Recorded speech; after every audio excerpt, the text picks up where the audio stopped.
Imagine disappearing into thin air right after baptizing someone, your body vanishing in seconds, while witnesses stand frozen in shock.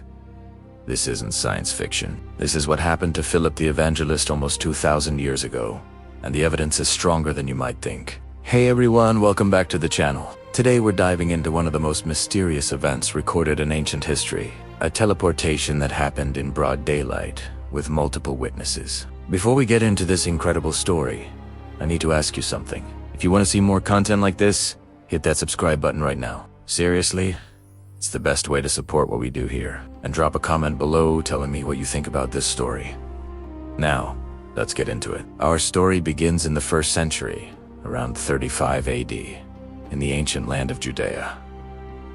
Philip wasn't just anyone. He was one of 7 men chosen by the original apostles to help lead the early Christian movement. He had a reputation. People knew him as someone who could perform miracles, heal the sick and drive out evil spirits. But nothing in his past could have prepared witnesses for what was about to happen on a desert road. The Roman Empire controlled this region with an iron fist. Roads connected major cities. But between these cities were long stretches of empty desert, dangerous territory where bandits hid and travelers often disappeared. One of these roads ran from Jerusalem down to Gaza. They called it the Desert Road. Hot, dusty, and mostly abandoned.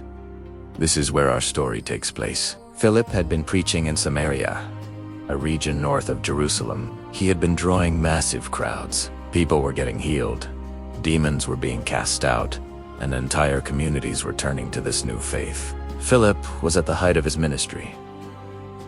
Everything was going well. Then something strange happened. Philip claimed he heard a voice, not a human voice, but something he believed was divine instruction. The message was clear and specific. Leave everything behind and go south to the desert road between Jerusalem and Gaza. Now think about this for a second. Philip was in the middle of a successful preaching campaign. Crowds were gathering, lives were being changed, and he gets told to leave all of that and go walk alone on a dangerous desert road. It made no sense from a human perspective. But Philip didn't hesitate. He packed up and started walking south. For hours he traveled under the burning sun. The landscape around him was barren and empty. No villages, no people, just sand and rocks. Most people would have questioned whether they heard correctly. Most people would have turned back. But Philip kept walking. Then, in the distance, he saw something. A chariot. A fancy one. The kind that important people traveled in. As it got closer, Philip could see it was no ordinary traveler. This was an official government chariot from Ethiopia. Inside sat a man dressed in expensive robes. This was the treasurer of the entire Ethiopian kingdom. He was one of the most powerful officials in his country. He managed all the money for Candace, the queen of Ethiopia. This man had just been to Jerusalem to worship. He was what they called a God-fearer, a Gentile who believed in the Jewish God but wasn't fully Jewish. And right now, as his chariot rolled along that desert road, he was reading from a scroll of the prophet Isaiah. Specifically, he was reading a passage about a suffering servant who would be led like a lamb to slaughter. The Ethiopian was confused by what he was reading. Who is this passage talking about? What did it mean? This is when Philip, following that strange inner voice again, ran up to the chariot. He could hear the Ethiopian reading out loud. In Tosa days, everyone read out loud, even when alone. Philip shouted up to him, "Do you understand what you're reading?" The Ethiopian looked down at this dusty traveler. "How can I understand unless someone explains it to me? Come up here and sit with me." So Philip climbed into the chariot, and there, rolling along that desert road, he began to explain. He told the Ethiopian that the passage was about Jesus, a man who had been crucified just a few years earlier in Jerusalem. Philip explained how Jesus had fulfilled ancient prophecies, how he had died, but come back to life, how he offered forgiveness and eternal life to anyone who believed. The Ethiopian listened carefully. His eyes grew wide. Everything started making sense to him. The pieces were falling into place. As they traveled, they came upon some water. Maybe it was a small stream or an oasis. Water was rare on that desert road, so finding it seemed significant. The Ethiopian pointed. "Look, here's water. What prevents me from being baptized right now?" Philip agreed. The chariot stopped. Both men got down and walked into the water. And there, in the middle of nowhere, Philip baptized the Ethiopian treasurer. It was a powerful moment. A man from Africa, a complete stranger, just minutes before, was now embracing this new faith. The Ethiopian came up out of the water, dripping wet. He was smiling, filled with joy. This was the moment that would change his life forever. But it was also the moment that would shock him beyond belief. When the Ethiopian turned to thank Philip, the evangelist was gone. Not walking away, not running, just gone, vanished. The Ethiopian spun around, searching. He called out Philip's name. Nothing. The desert stretched empty in every direction. There was nowhere to hide, no buildings, no rocks large enough to conceal a man. Philip had simply ceased to be there. The chariot driver stood frozen, his mouth open. He had seen it too. 1 second, Philip was standing there, water dripping from his clothes. The next second, empty air. This wasn't a magic trick with mirrors or trapdoors. This was open desert. Multiple witnesses saw the same impossible thing. The Ethiopian searched for several minutes. He walked in circles, looking behind every bush and rock. But Philip was truly gone. Finally, the Ethiopian got back in his chariot. He was shaken, but also strangely joyful. He had just witnessed something beyond natural explanation. His new faith was confirmed in the most dramatic way possible. He continued his journey back to Ethiopia. Historical records suggest he became one of the first people to bring Christianity to Africa. The Ethiopian church today traces its origins back to this very moment. But what happened to Philip? Where did he go? This is where the story gets even stranger. The ancient text says that the Spirit of the Lord suddenly took Philip away. The Greek word used is harpazo. It means to seize, to catch up, to snatch away with force. This same word is used in other ancient texts to describe people being transported supernaturally from one location to another. Philip reappeared in a city called Azotus. Today we know this city as Ashdod in modern Israel. Here's what makes this significant. Azotus was about 20 miles north of where Philip had been. 20 miles in an instant. When Philip appeared in Azotus, he just continued preaching. He traveled through the towns heading north, eventually ending up in... He didn't make a big deal about what happened. He didn't write books about his teleportation experience. He just kept doing his work. This detail is important. If someone was making up this story to seem more impressive, they would have elaborated. They would have described lights, sounds, what it felt like. But the account is remarkably brief and matter-of-fact. It simply states what happened and moves on. This kind of understated reporting actually increases its credibility. Now, I know what some of you are thinking. This is just an ancient legend. People back then were superstitious. They believed in magic and miracles. This story got exaggerated over time, but here's the thing. The account was written down within decades of when it happened. People who knew Philip personally were still alive. The early Christian community was small enough that false stories would have been challenged immediately. If this was made up, why didn't anyone from that time period say so? We have letters and documents from early critics of Christianity. They accused Christians of many things, but they never said this story about Philip was fabricated. Even critics seemed to accept that something unusual happened on that road. They just interpreted it differently.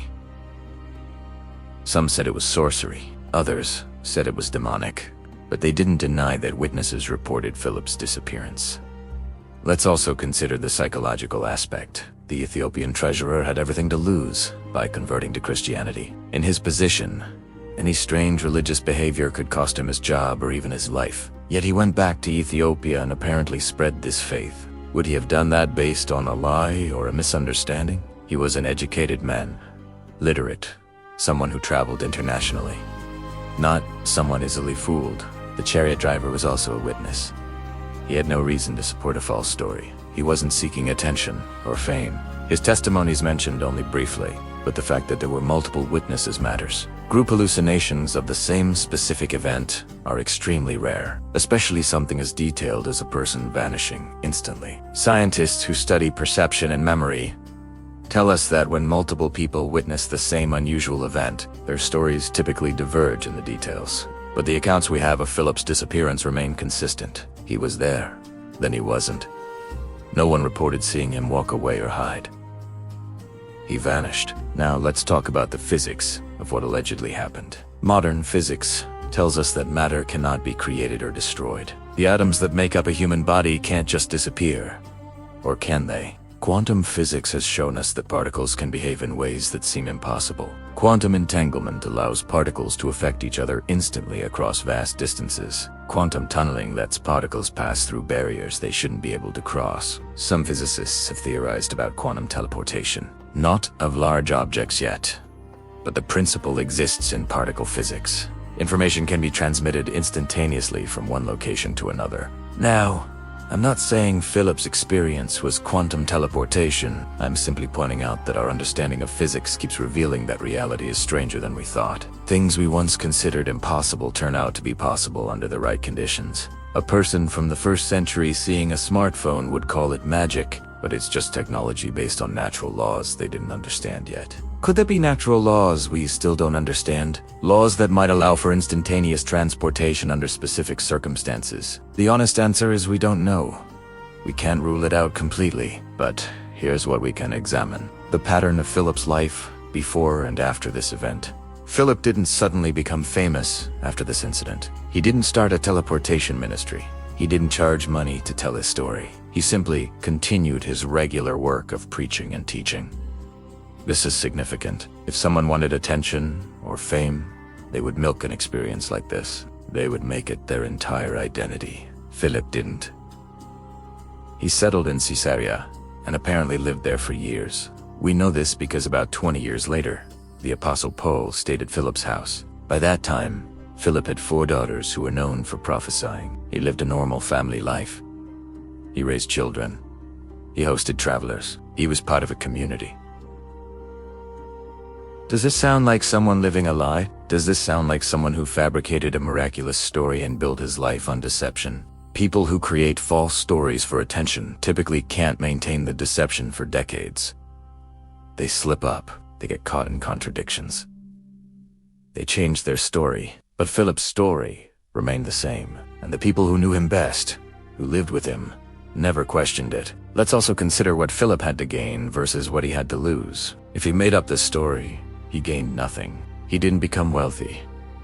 He didn't gain political power. He actually put himself at risk. The Roman authorities were suspicious of anyone who claimed supernatural powers. They had executed Jesus just years earlier for similar claims. Being known as someone who vanished and reappeared could have made Philip a target. Yet he and others maintained this is what happened. Now let's look at similar accounts from history. Are there other reports of instant transportation? Actually, yes. Throughout history, various religious traditions have recorded similar events. Christian saints like Joseph of Cupertino reportedly levitated and moved through air. Philip's fellow apostles reported that Jesus appeared in locked rooms after his resurrection. Catholic tradition tells of several saints who are allegedly bifurcated, appearing in 2 places at once. Outside Christianity, Islamic tradition speaks of Muhammad's night journey from Mecca to Jerusalem. Hinduism and Buddhism have accounts of yogis and masters performing siddhis supernatural abilities, including teleportation. Indigenous cultures around the world have shamanic traditions involving spirit travel. I'm not saying all these accounts are equally credible, and I'm not saying they all describe the same phenomenon, but it's interesting that across cultures, across time periods, humans have reported experiences of instantaneous travel. Either there's something to it, or the human mind has a consistent tendency to create these types of stories. If it's the latter, we have to ask why. Why would this specific type of story appear independently in so many different cultures? What psychological or social need does it fulfill? Some scholars suggest these stories represent humanity's desire to transcend physical limitations. We're bound by space and time, so we create stories about breaking free from those bonds.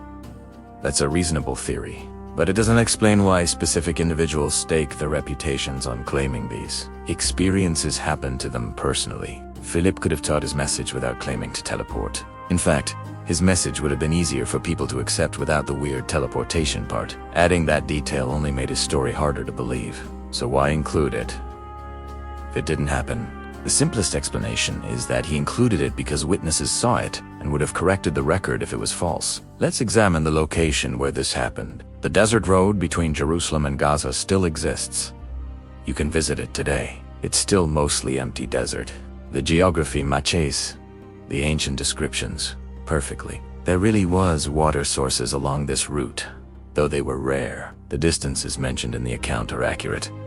Everything about the setting is historically verified. This grounds the story in real places, real geography. It's not set in a mythical land far away. It's set in a location we can visit and verify.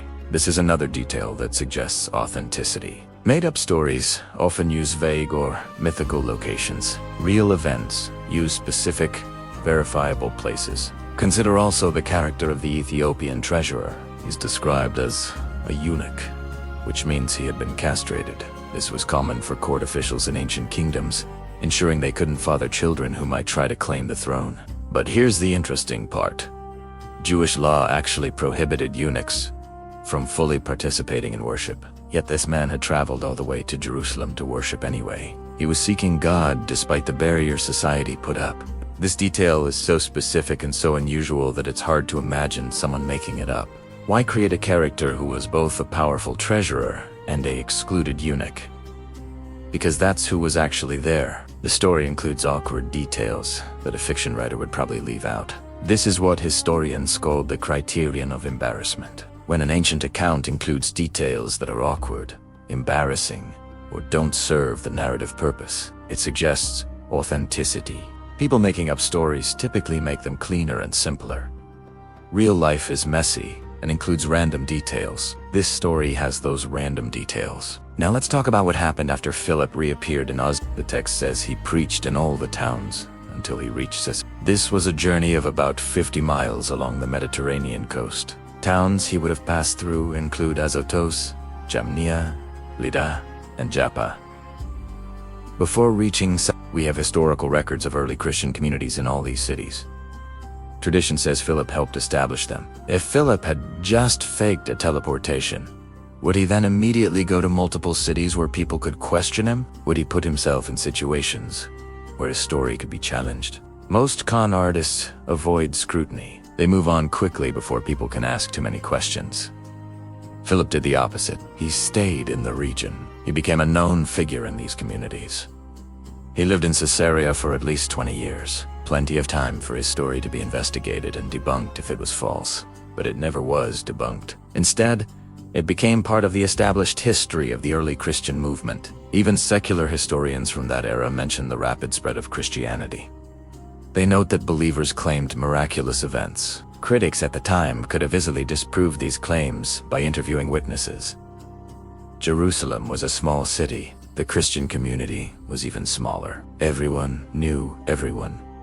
If Philip's story was false, exposing it would have been easy. Yet no one did. Instead, the story was accepted and recorded as fact. It appears in the book of Acts, which most scholars date to around 60 to 90 AD. That's only 25 to 55 years after the event allegedly occurred. Many eyewitnesses would still have been alive. The author of Acts, traditionally identified as Luke, was known for careful historical research. His gospel includes the detail that he investigated everything carefully from the beginning. He interviewed he verified accounts. His writings include numerous historically accurate details about places, customs, and political figures. Archaeologists have confirmed many specific details from Luke's writings: the titles of officials he mentions, the locations of cities, the routes of roads. He gets these things right. So when this same careful historian records Philip's teleportation, we have to take it seriously. He's not someone prone to recording myths and legends uncritically. Now let's consider alternative explanations. Could Philip have simply run very fast to Azotus? Let's do the math. Azotus was about 20 miles from where Philip was last seen. Even the fastest human runners today can't cover 20 miles in less than about 2 hours, and they definitely can't do it invisibly, in a way that makes witnesses think they vanished. The Ethiopians searched for Philip. He didn't see him running away in the distance. Philip was just gone. Could it have been a coordinated trick? Maybe Philip had accomplices who created a distraction while he hid. But where? The desert road had no hiding places. And why would Philip's accomplices then spread this story knowing it could be investigated? Conspiracy theories fall apart when they require too many people to keep secrets. The more people involved, the more likely someone talks. This story has remained consistent for 2,000 years. with no one coming forward to expose it as a trick. Could mass hallucination explain it? This is where things get tricky. Hallucinations are individual experiences. Two people can't hallucinate the exact same thing at the exact same time. Their brains would have to malfunction in identical ways. This is neurologically almost impossible, especially for something as specific as a person vanishing. Could the Ethiopian have been drugged? Who drugged him? Philip had just met him. They drank from natural water sources. There was no opportunity for drugging. And again, the chariot drivers saw it too. Every natural explanation requires us to assume something even more unlikely than the supernatural explanation. We have to assume coordinated lying by multiple witnesses who had nothing to gain. Or we have to assume neurological impossibilities. Or we have to assume a level of ancient special effects technology that didn't exist. The simplest explanation, the one that requires the fewest assumptions, is that something extraordinary actually happened. Now, saying something extraordinary happened doesn't mean we can explain how it happened. I'm not claiming to understand the mechanism. I'm simply following the evidence. Multiple witnesses reported the same impossible event. Those witnesses maintained their story. No one from that time period successfully debunked it. The story was recorded by a usually reliable historian. The witnesses had nothing to gain and much to lose. The story includes awkward details that fiction would omit. All of this points towards something real happening. Let me share something else interesting. In 1901, a scholar named Adolf von Harnack analyzed the Book of Acts. He was initially skeptical of supernatural claims, but after careful study, he concluded that Acts was written by someone with direct knowledge of the events. He noted how the geographical details, the political situations, and the cultural practices all matched what we know from other sources. Even skeptical scholars admit that Acts gets the verifiable details right. So when Acts describes something we can't verify, like Philip's teleportation, we're faced with a choice. Either the author suddenly became unreliable for just this one story, or we accept that he recorded what witnesses reported, even though it seems impossible. Modern historians use a principle called the criterion of multiple attestation. If multiple independent sources report the same event, it's more likely to be true. Philip's story appears in Acts, but it was also known in early church tradition. Church fathers like Irenaeus, writing in the late 100s, referenced Philip's ministry and experiences. Eusebius, writing in the early 300s, recorded traditions about Philip and these aren't just copies of the Acts account. They represent independent streams of tradition that confirm Philip's story. If it was just one source, we might be more skeptical, but we have multiple sources from different time periods, both saying essentially the same thing. Let's also talk about what didn't happen after this event. Philip didn't start a cult around himself. He didn't claim to be divine. He didn't use his experience to gain power or wealth. He pointed people to Jesus, not to himself. This is the opposite of what cult leaders and con artists do. They make themselves the center of attention. They use miraculous claims to control followers. Philip did none of this. He lived humbly in Caesarea. He raised his family. He served the community. Years later, when Paul visited, Philip welcomed him as an equal. There was no superiority complex, no demand for special treatment. Just a guy who had experienced something extraordinary and kept serving faithfully. This behavior pattern doesn't match someone living a lie. It matches someone telling the truth about an experience they didn't fully understand, but knew happened. Consider also the impact on the Ethiopian treasurer. He went back to Ethiopia and apparently shared his new faith. Ethiopian Christianity exists to this day. It's one of the oldest Christian traditions in the world. The Ethiopian Orthodox Church traces its origins back to this encounter on the desert road. That's nearly 2,000 years of continuous tradition. Would all of that be built on a lie? Would it have survived this long if the foundational story was false? Fraudulent movements typically collapse quickly. When the deception is revealed, followers abandon the cause. But Ethiopian Christianity has thrived for 2 millennia. Its members still tell the story of their faith's beginning, a story that includes a man vanishing into thin air. Now, let's bring this into modern context.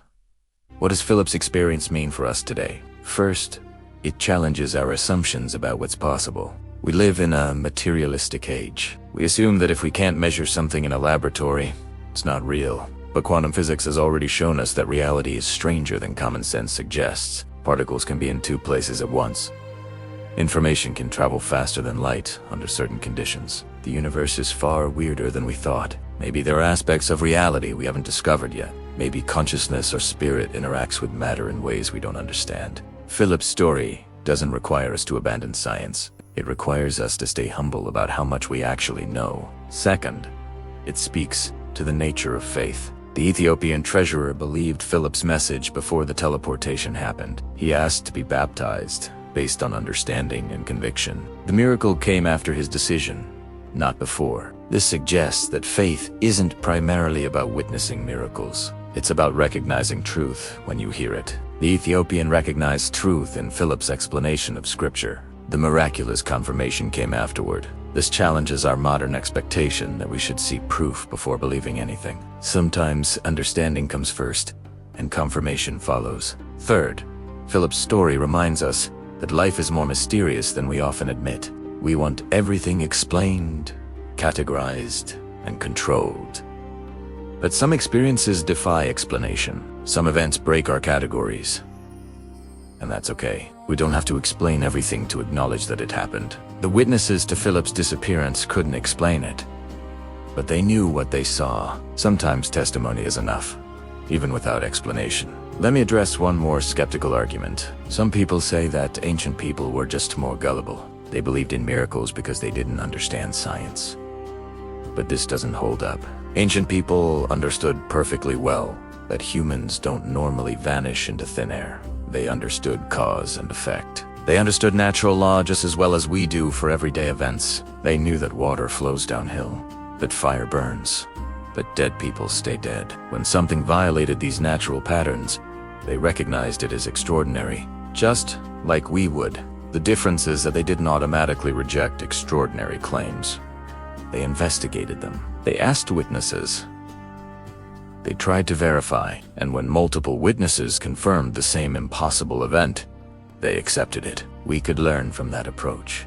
Not gullibility, but openness to evidence, even when it challenges our assumptions. Philip's teleportation happened in a specific historical and spiritual context. He was doing work he believed was divinely guided. He was helping someone understand ancient scriptures. He was facilitating a life-changing moment for the Ethiopian. The teleportation happened immediately after completing that task. It was purposeful, not random. This suggests intelligence behind it. Whatever force moved Philip from one location to another, it did so at a meaningful moment. Right after the baptism, right when Philip's work with the Ethiopian was complete. But not a second before. The timing was perfect. Too perfect to be coincidence. This points toward intentionality. Something or someone orchestrated this event for specific reasons. Now, what happened to Philip after the biblical record goes quiet about him? Church tradition says he lived there for many years. Some traditions say he eventually traveled and preached in other regions. One tradition places him in Asia Minor, though this might confuse him with Philip the Apostle, a different person. What we know for certain is that he raised 4 daughters in Caesarea. These daughters became known for prophesying. They were respected leaders in the early church. Eusebius records that they lived long lives and were interviewed by later church leaders. They shared memories of the early days of Christianity. They spoke about their father and the events they witnessed. If Philip had fabricated his teleportation story, would his own daughters have maintained the lie? Would they have continued spreading a false narrative about their father? Or would they have quietly let the story fade? The fact that Philip as daughters were respected voices in the church suggests the family was known for truthfulness. They weren't treated as sources of questionable legends. They were treated as reliable witnesses to early church history. This family reputation matters. It suggests that Philip raised his children with integrity, that the values he taught them included honesty. Hard to reconcile with a man whose fame rested on a fabricated miracle. As we come to the end of this story, what should we take away? Philip's teleportation stands as one of the most well-documented impossible events in ancient history. It has multiple witnesses. It was recorded by a reliable historian. It occurred in a verifiable location. It was never successfully debunked by contemporary critics. It was maintained consistently for 2,000 years. The witnesses had nothing to gain and much to lose. Every alternative explanation requires us to believe something just as unlikely as the supernatural explanation. Maybe even more unlikely. So we're left with a choice. We can dismiss it because it doesn't fit our worldview, or we can follow the evidence where it leads, even if that makes us uncomfortable. I'm not telling you what to believe. I'm simply presenting the evidence. As it exists, you have to decide what makes sense to you. But consider this. If Philip's teleportation really happened, what does that mean? It means reality is far stranger and more wonderful than we typically imagine. It means there are forces and laws we don't yet understand. It means the boundary between impossible and possible is more fluid than we think. And it means that 2,000 years ago, on a desert road, something extraordinary happened. A man helped a stranger understand ancient wisdom. He baptized him in rare desert water.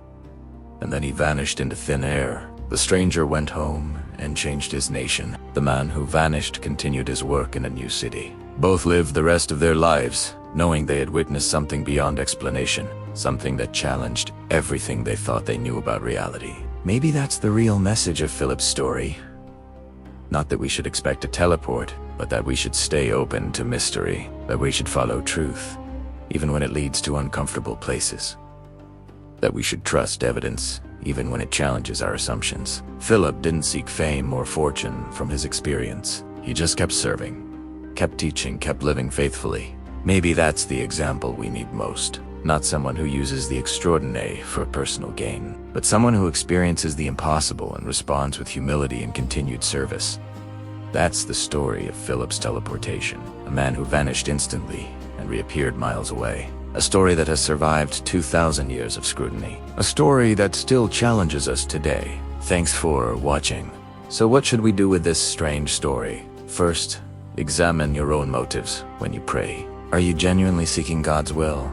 Or are you looking for God to approve what you've already decided to do? Balaam kept asking God the same question, hoping for a different answer.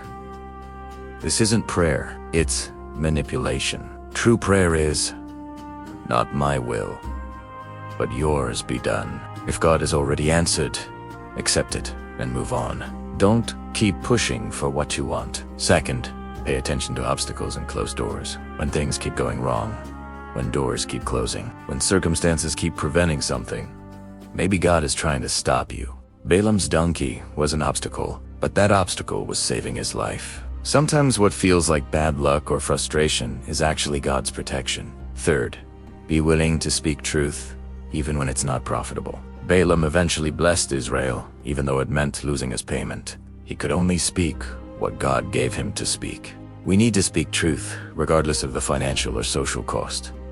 Don't compromise your message for money. Don't dilute the gospel to please people. Speak what God says, even when it costs you. Fourth, recognize that spiritual perception is more important than natural sight. The donkey saw the angel when Balaam couldn't. This reminds us to ask God to open our spiritual eyes. There are realities we can't see. Naturally, we need divine revelation to understand what's really happening. Pray for spiritual discernment. Ask God to help you see beyond the surface. Fifth, be humble enough to learn from unexpected sources. God spoke through a donkey. Could he speak through a child? Through a person you look down on? Through an unlikely source? Don't let pride prevent you from hearing God's voice, wherever it comes from. Truth is truth regardless of the messenger. Sixth, align your heart with God's purposes. Balaam had the gift of prophecy, but his heart wasn't right. God used him anyway. But Balaam didn't profit from it in the end. It's not enough to have spiritual gifts. Your heart must be submitted to God. Your character must reflect God's values. Gifts without character lead to disaster. Seventh, value faithfulness and obedience over talent and gifting. The donkey was faithful. She obeyed what she knew to do. She served Balaam reliably for years. Balaam was gifted, but he was disobedient and greedy. In God's economy, the faithful donkey was more valuable than the talented prophet. God values obedience more than sacrifice. He values a humble, obedient heart more than impressive spiritual gifts. Eighth, don't assume that because something is possible, it's permissible. God gave Balaam permission to go, but he wasn't pleased about it. Sometimes God allows us to do things that aren't as best for us. He gives us free will, but just because we can do something doesn't mean we should. Ask not just, can I do this? But also, Should I do this? Does this align with God's heart? Ninth, remember that God protects his people from attacks you're not even aware of. Israel never knew that Balak tried to curse them. They never knew about Balaam's journey or the angels stopping him. They were protected from a spiritual attack they knew nothing about. God is protecting you from more than you realize. There are prayers against you that God blocks. There are schemes against you that God frustrates. There are attacks that never reach you because God intervenes. Trust his protection, even when you can't see it. 10th. Finish well. Balaam's story started with potential. He was a prophet who heard from God. But he ended terribly, dying as an enemy of God's people. It's not how you start that matters. It's how you finish. Don't let greed, pride, or compromise derail you. Stay faithful to the end. The story of Balaam's talking donkey is weird, wonderful, and full of wisdom. It's a story that reminds us God is creative in how he communicates. He can speak through burning bushes, through dreams, through prophets, and yes, even through donkeys. The question is, are we listening? Are we paying attention to how God might be trying to get our attention? Are we humble enough to hear him even when he speaks through unexpected sources? Are we willing to obey even when it costs us? Balaam had opportunities to do the right thing. He could have refused to go from the beginning. He could have turned back when the donkey acted strangely. He could have changed course after seeing the angel. Instead, he kept pushing forward, looking for ways to profit, and it cost him everything.